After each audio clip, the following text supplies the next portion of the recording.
오늘의 이야기 제목은 탐욕스러운 사위는 황금 거북이를 망치로 내리쳤다입니다. 여러분, 안녕하세요. 오늘 들려드릴 이야기는 한가문에 전해 내려오는 섬뜩한 전설입니다. 대대로 덕을 쌓아 마을 사람들의 존경을 받던 박진사 집안. 그 집에는 아무도 함부로 건드려서는 안 되는 신성한 존재가 있었습니다. 바로 집안의 우물가에 사는 황금빛 거북이였죠. 하지만 어느 날 겉으로는 번듯해 보이는 한 남자가 사위로 들어오면서 이 집안에 끔찍한 재앙이 찾아오게 됩니다. 탐욕에 눈이 먼 사위는 결국 그 신성한 거북이에게 손을 뻗었고 그 결과는 상상을 초월하는 공포였습니다. 과연 그 집안에는 무슨 일이 벌어진 걸까요? 지금부터 함께 들어보시죠. 경상도의 한 마을, 그곳에는 3대째 덕을 쌓아온 박진사 집안이 있었습니다. 박진사 집안은 마을에서 가장 부유했지만 그들의 부는 단순히 재산에서 나온 것이 아니었습니다. 가난한 이웃을 돕고 흉년에는 곡식을 나누며 억울한 일을 당한 사람들의 편에 서주는 그들의 선행이 쌓이고 쌓여 하늘이 내린 복이었죠. 그런데 이 집안에는 대대로 전해 내려오는 비밀이 하나 있었습니다. 바로 안채 뒤편 깊은 곳에 자리한 우물가에 사는 황금빛 거북이였습니다. 이 거북이는 보통 거북이가 아니었습니다. 등딱지가 은은한 황금빛을 띠고 있었고 크기도 어른 남자의 머리통만 했죠. 마을 사람들 사이에서는 이 거북이가 바로 박진사 집안의 수호신이라는 소문이 돌았습니다. 박진사의 아버지 그리고 할아버지 때부터 이 거북이는 우물가에 살았습니다. 신기하게도 이 거북이가 모습을 드러내는 날이면 집안에 좋은 일이 생겼고 거북이가 우물 깊은 곳으로 숨어버리는 해에는 흉사가 있곤 했죠. 그래서 박진사 집안 식구들은 이 거북이를 극진히 모셨습니다. 매달 초하루와 보름이면 깨끗한 물과 정갈한 음식을 우물가에 올려놓고 식구들 모두가 절을 올렸습니다. 특히 박진사의 어머니인 박노 부인은 거북이를 용왕님의 사자라 부르며 정성껏 섬겼죠. 우리 집안의 복은 모두 이 거북이님 덕분이에요. 절대 함부로 대해서는 안 됩니다.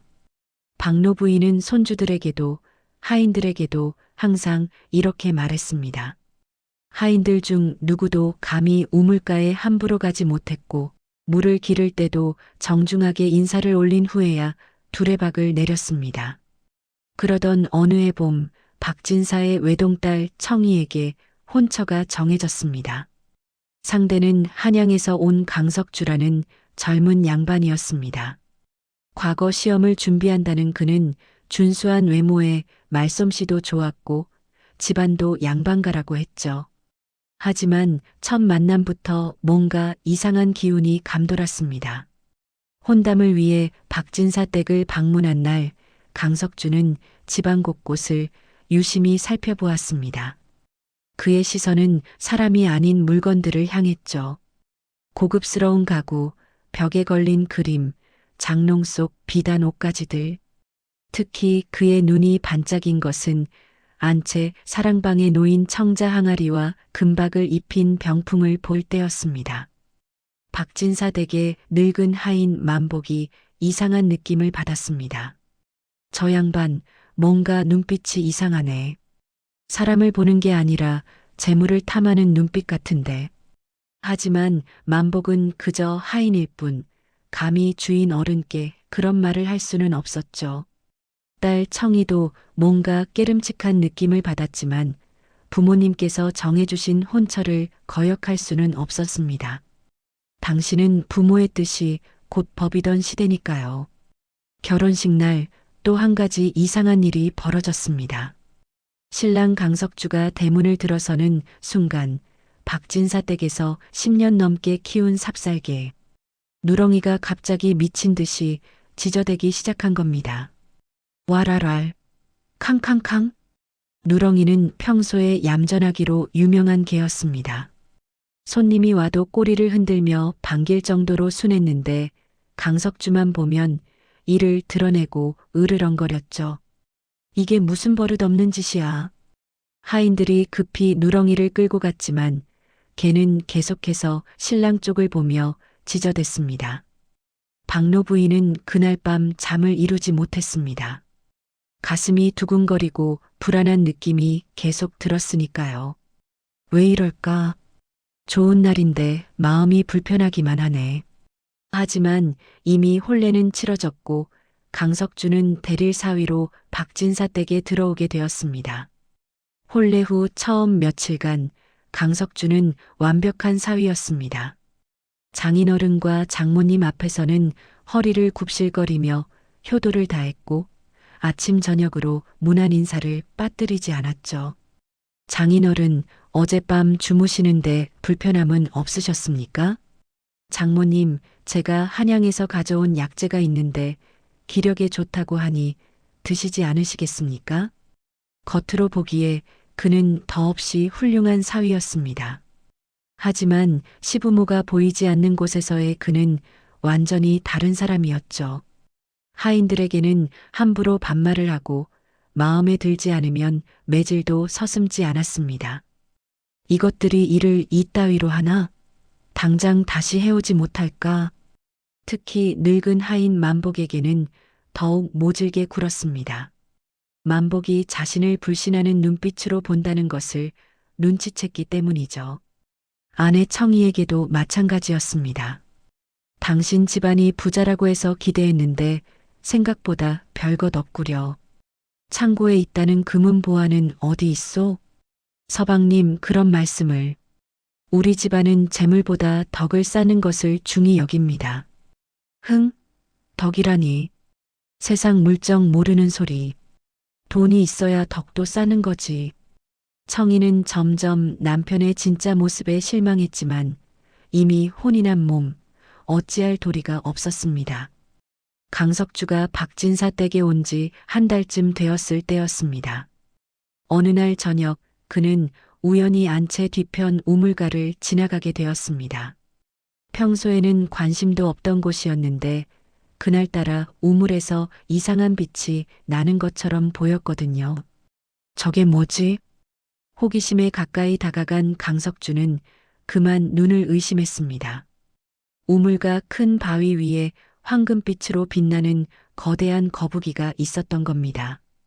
달빛을 받은 거북이의 등딱지는 마치 순금으로 만든 것처럼 영롱하게 빛났고 그 크기는 어른 남자의 머리통만 했습니다. 강석주의 눈이 번쩍 뜨였습니다. 저게 진짜 황금인가?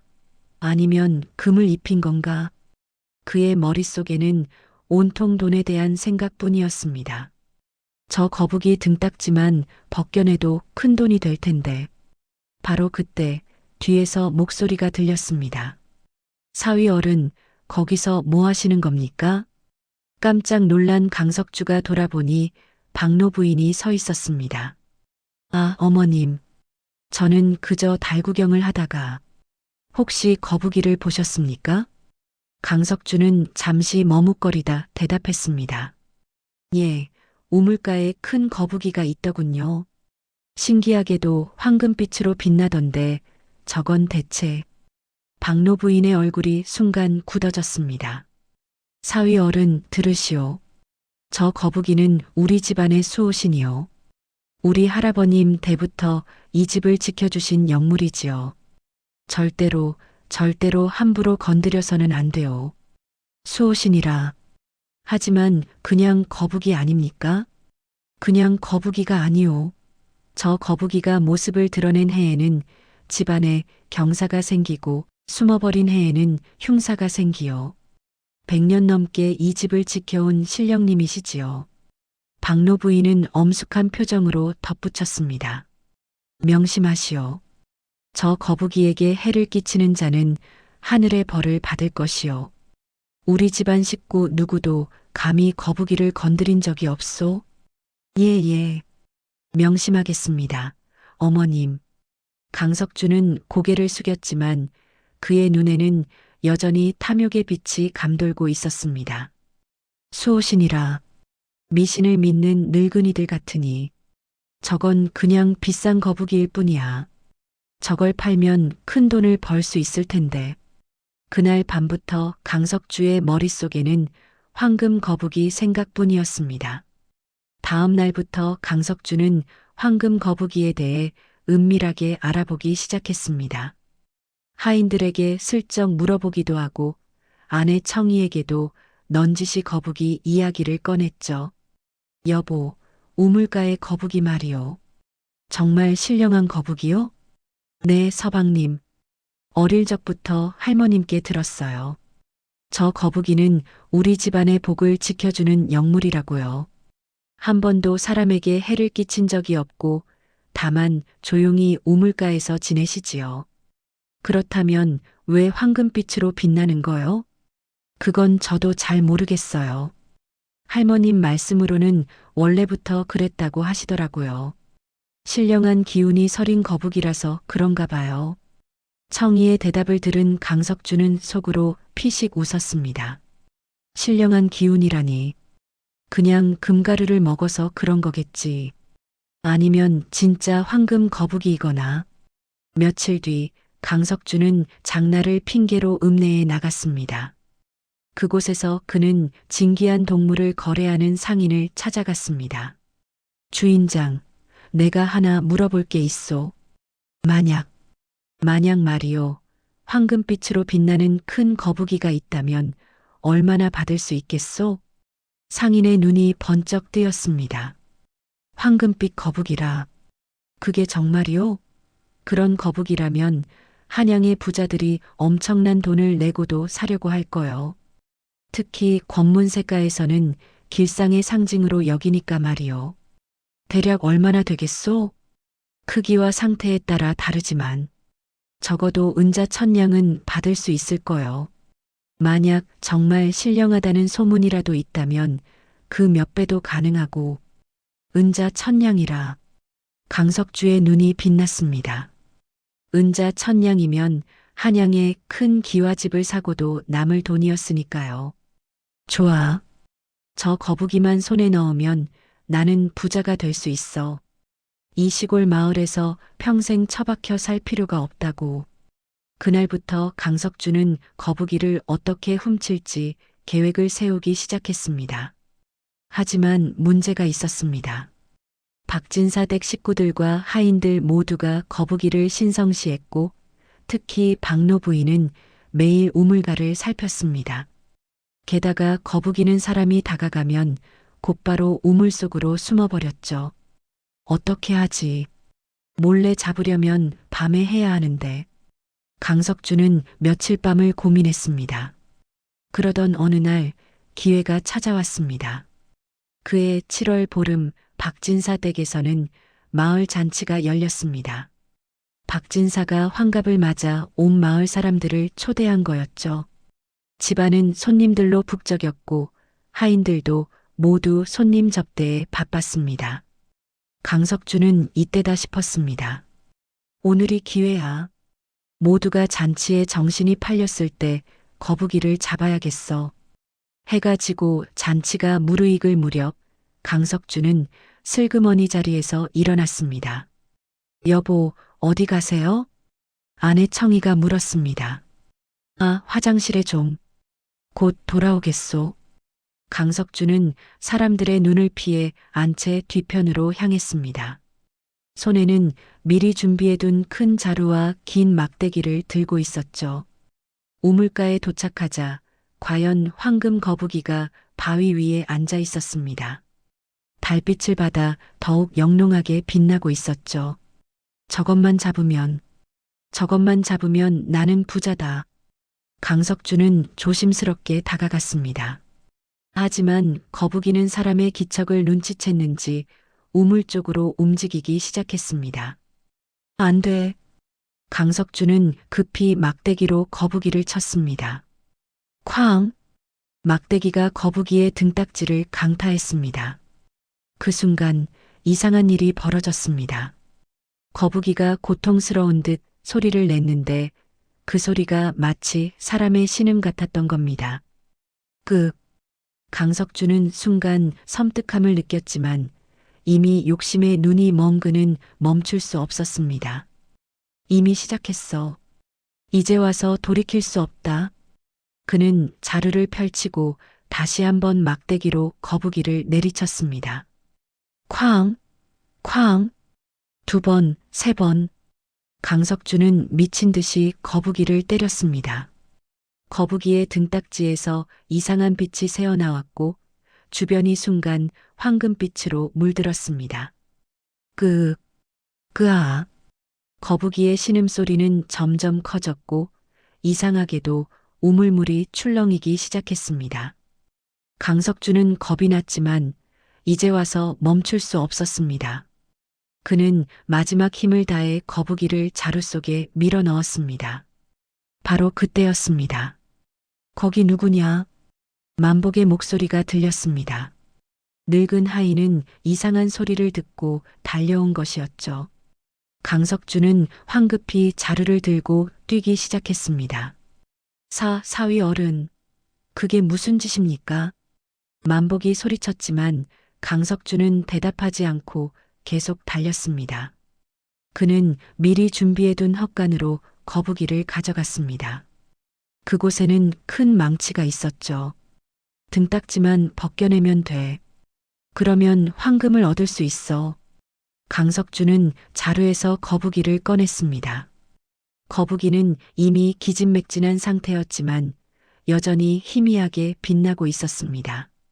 미안하지만 나한테는 돈이 필요해. 강석주는 망치를 높이 쳐들었습니다. 바로 그 순간 거북이의 눈이 강석주를 똑바로 바라보았습니다. 그 눈빛에는 슬픔과 저주가 담겨 있었습니다. 강석주는 한순간 망설였지만 이내 망치를 내리쳤습니다. 콰드득. 끔찍한 소리와 함께 거북이의 등딱지가 깨졌습니다. 그런데 이상한 일이 벌어졌습니다. 등딱지에서 황금이 아니라 검붉은 피가 솟아져 나온 것입니다. 뭐야? 강석주는 경악했습니다. 황금이 나올 거라 기대했는데 나온 건 피뿐이었으니까요. 더 이상한 건 그 피가 마치 살아있는 것처럼 움직이며 강석주의 손으로 기어 올라오기 시작했다는 겁니다. 으악! 강석주는 비명을 지르며 손을 털었지만 피는 쉽게 떨어지지 않았습니다. 그리고 거북이는 더 이상 움직이지 않았습니다. 강석주의 비명 소리에 사람들이 헛간으로 몰려왔습니다. 무슨 일이냐? 박진사가 헛간 문을 열었고 그 뒤를 박노 부인과 청이 그리고 하인들이 따랐습니다. 그들이 본 광경은 충격 그 자체였습니다. 바닥에는 등딱지가 깨진 거북이가 피를 흘리며 죽어 있었고 강석주는 피투성이가 된 손을 부들부들 떨고 있었습니다. 이게 대체... 박진사는 말을 잇지 못했습니다. 박노 부인은 거북이를 보자마자 그 자리에 주저앉고 말았습니다. 안 돼. 거북이님. 노부인은 울부짖으며 거북이에게 다가갔습니다. 어머니. 청이가 급히 어머니를 부축했지만 노부인은 이미 정신을 잃을 듯한 상태였습니다. 사위, 내 이놈이 감히. 박진사는 분노로 얼굴이 붉어졌습니다. 장인어른, 저는 입 닥쳐. 내가 뭐라고 했느냐? 그 거북이는 우리 집안의 수호신이라고 절대 건드리지 말라고 했지 않느냐? 하지만 저는 단지 황금. 박진사는 기가 막혔습니다. 내 이놈이 황금에 눈이 멀어 신령을 죽였단 말이냐? 이 페류나 같으니. 바로 그때 하늘에서 천둥 소리가 들렸습니다. 우르르르릉, 콰르르릉. 맑았던 하늘이 갑자기 먹구름으로 뒤덮이기 시작했습니다. 이게 무슨... 사람들은 하늘을 올려다보았습니다. 그리고 더욱 기이한 일들이 연달아 벌어지기 시작했습니다. 잔치가 열리던 마당의 큰 솥에서 갑자기 거품이 끓어올랐고 그 거품이 핏빛으로 변했습니다. 으악! 물이 피로 변했어. 하인들이 비명을 질렀습니다. 사랑채에 걸려있던 박진사 조상의 영정이 저절로 떨어져 액자가 산산이 깨졌습니다. 우물가에서는 이상한 소리가 들려왔습니다. 마치 수많은 거북이들이 우는 것 같은 소리였죠. 끄, 끄, 저게 무슨 소리야? 사람들은 공포에 질렸습니다. 강석주는 더욱 심하게 떨기 시작했습니다. 그의 손에 묻은 거북이 피는 여전히 꿈틀거리고 있었고, 이제는 팔로까지 번져 올라가고 있었습니다. 아, 떨어지라고. 강석주는 미친 듯이 팔을 긁어댔지만 피는 오히려 더 깊숙이 스며드는 것 같았습니다. 박노 부인은 죽은 거북이를 껴안고 통곡했습니다. 용서하세요. 용서하세요, 거북이님. 우리가 잘못 보살폈습니다. 이런 못된 놈을 사위로 들인 것이 우리의 잘못입니다. 하지만 거북이는 이미 숨이 끊어진 상태였습니다. 그날 밤 박진사 댁에는 더욱 기괴한 일들이 벌어졌습니다. 창고에 쌓아둔 곡식이 하룻밤 사이에 썩어버렸고 마당에 오래된 느티나무가 갑자기 말라 죽었습니다. 가장 무서운 것은 우물물이었습니다. 아침이 되자 우물물이 시커멓게 변해 있었고 거기서 역겨운 냄새가 났습니다. 다음 날 아침 박진사는 가문회의를 열었습니다. 집안의 어른들과 친척들이 모두 모였고 한가운데에는 강석주가 꿇어앉아 있었습니다. 강석주, 박진사의 목소리는 차가웠습니다. 내 이놈이 저지른 일이 무엇인지 아느냐? 장인어른, 저는 입 닥쳐. 내 놈은 우리 집안의 수호신을 죽였다. 100년 넘게 이 집을 지켜온 영무를 탐욕 때문에 죽인 것이다. 박진사의 손이 부들부들 떨렸습니다. 지난 밤부터 일어난 일들을 보았느냐? 곡식이 썩고 나무가 죽고 우물물이 탁해졌다. 이 모든 것이 내 놈이 저지른 죄값이다. 저는 그저 황금이 있을 줄 알고. 황금? 박노 부인이 울면서 소리쳤습니다. 그래, 내 눈에는 오직 황금만 보였겠지. 하지만 우리가 귀하게 여긴 것은 황금이 아니라 그 거북이가 가진 신령한 기운이었다. 그 기운이 우리 집안을 지켜준 것이란 말이다. 어머님, 청이도 눈물을 흘리며 남편을 보았습니다. 서방님, 왜 그러셨어요? 제가 말씀드렸잖아요. 그 거북이는 건드려서는 안 된다고. 강석주는 아무 말도 하지 못했습니다. 박진사는 엄숙하게 선언했습니다. 강석주, 오늘부로 너는 이 집에서 쫓겨난다. 다시는 우리 집 문턱을 넘지 마라. 장인어른, 다시 한 번만 기회를. 기회는 없다. 신령을 죽인 자에게 무슨 기회가 있겠느냐. 하인들이 강석주를 끌어냈습니다. 안 돼요. 저를 용서해 주세요. 강석주는 울부짖었지만 아무도 그의 말에 귀 기울이지 않았습니다. 대문 밖으로 던져진 강석주는 땅바닥에 주저앉았습니다. 그의 팔에는 여전히 검붉은 피 자국이 남아 있었고 그것은 아무리 씻어도 지워지지 않았습니다. 저주다. 이건 저주야. 강석주는 중얼거렸습니다. 실제로 그날부터 강석주에게는 기이한 일들이 일어나기 시작했습니다. 어디를 가든 사람들이 그를 피했고 무슨 일을 하든 실패했습니다. 밤마다 악몽을 꾸었는데 꿈속에서는 항상 황금빛 거북이가 나타나 그를 노려보았죠. 가장 끔찍한 것은 팔의 피 자국이었습니다. 시간이 갈수록 그 자국은 더 진해졌고 점점 검게 변하기 시작했습니다. 결국 강석주는 미쳐버렸습니다. 마을 어귀를 배회하며 중얼거리는 미치광이가 되어버린 것이죠. 황금 거북이, 용서해 주세요. 용서해. 마을 사람들은 그를 보며 혀를 찼습니다. 쯧쯧. 탐욕의 눈이 먼 자의 말로가 저렇게 비참하구나. 강석주를 쫓아낸 후에도 박진사 댁의 불길한 징조는 계속되었습니다. 집안 식구들이 하나둘씩 병들기 시작했고 하인들도 원인 모를 악몽에 시달렸습니다.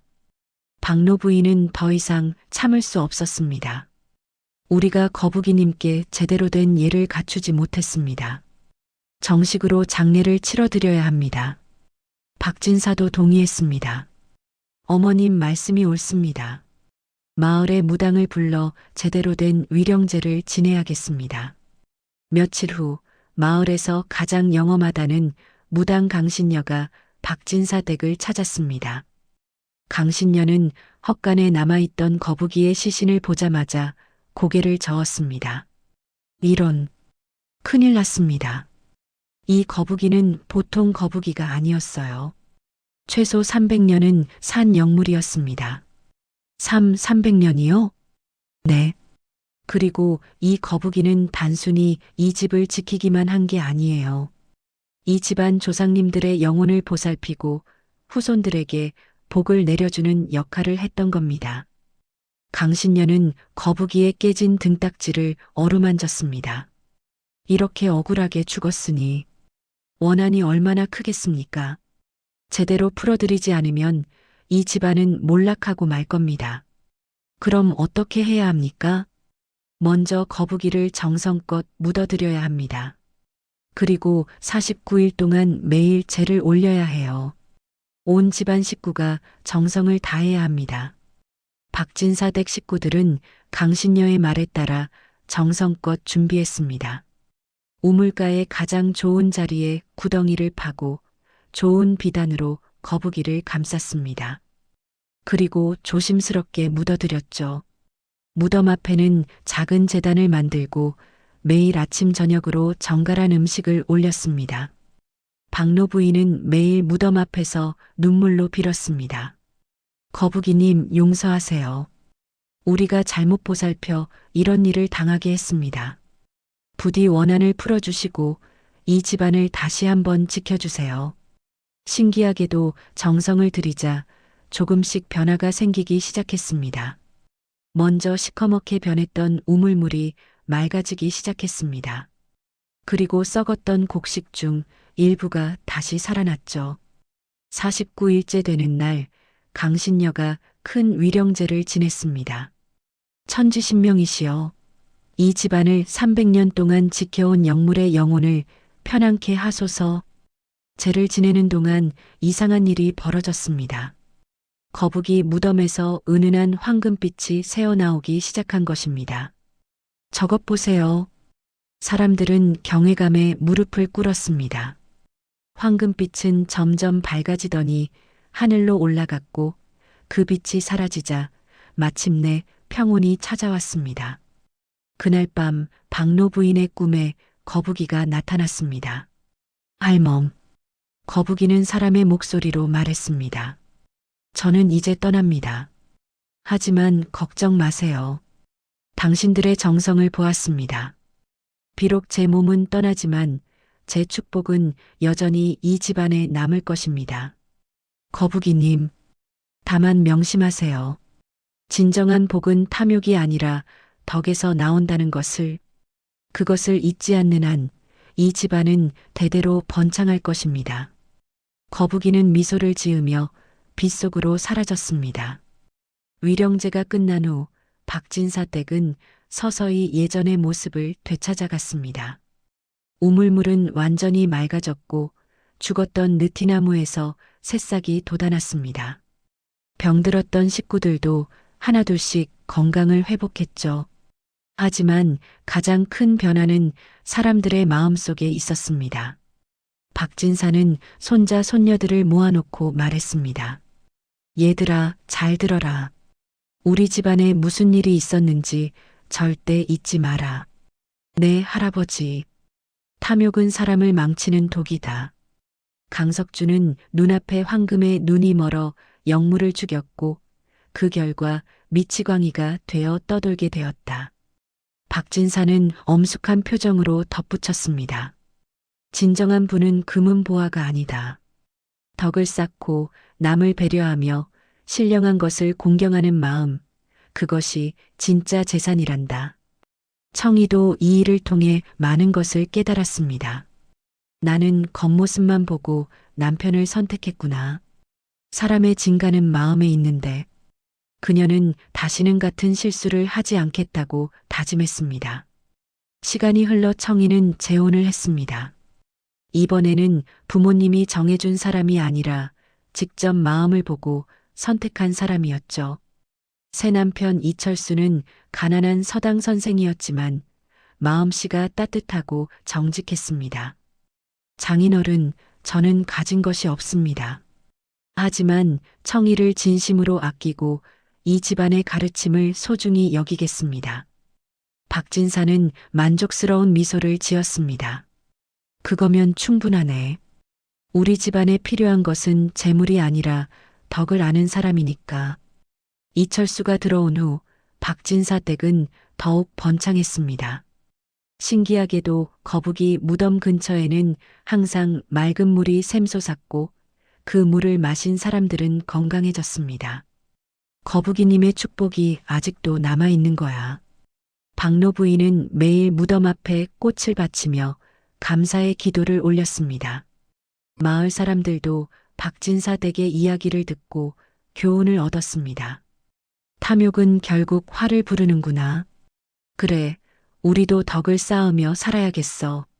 한편 강석주는 어떻게 되었을까요?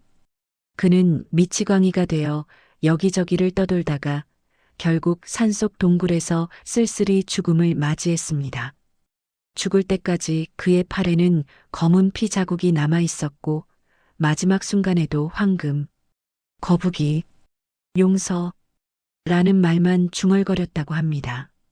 그의 시신을 발견한 나무꾼은 소름이 돋았다고 합니다. 손에서 무언가 꿈틀거리는 것 같았어. 마치 거북이 형상 같은 것이. 사람들은 이것이 거북이의 저주라고 믿었습니다. 신령을 해친 자는 결국 벌을 받는구나. 그로부터 50년이 흘렀습니다. 박진사 댁은 여전히 마을에서 가장 존경받는 집안이었습니다. 청이의 아들은 과거에 급제하여 훌륭한 관리가 되었고 손자 손녀들도 모두 덕망 있는 사람으로 자라났습니다. 무엇보다 중요한 것은 그들 모두가 할아버지 박진사의 가르침을 잊지 않았다는 것입니다. 탐욕을 버리고 덕을 쌓아라. 그것이 진정한 부의 길이니라. 거북이 무덤은 이제 마을의 성지가 되었습니다. 사람들은 중요한 일이 있을 때마다 무덤을 찾아와 기도를 올렸고 신기하게도 정성을 다한 사람들의 소원은 이루어지곤 했습니다. 박진사의 증손자가 어느 날 무덤 앞에서 기도를 올렸습니다. 거북이 할아버지, 저는 오늘 과거 시험을 봅니다. 제가 바라는 것은 높은 벼슬이 아닙니다. 다만 백성들을 위해 일할 수 있는 기회를 주세요. 그날 밤 증손자의 꿈에 황금빛 거북이가 나타났습니다. 내 마음이 착하구나. 너는 반드시 좋은 결과를 얻을 것이다. 하지만 명심해라.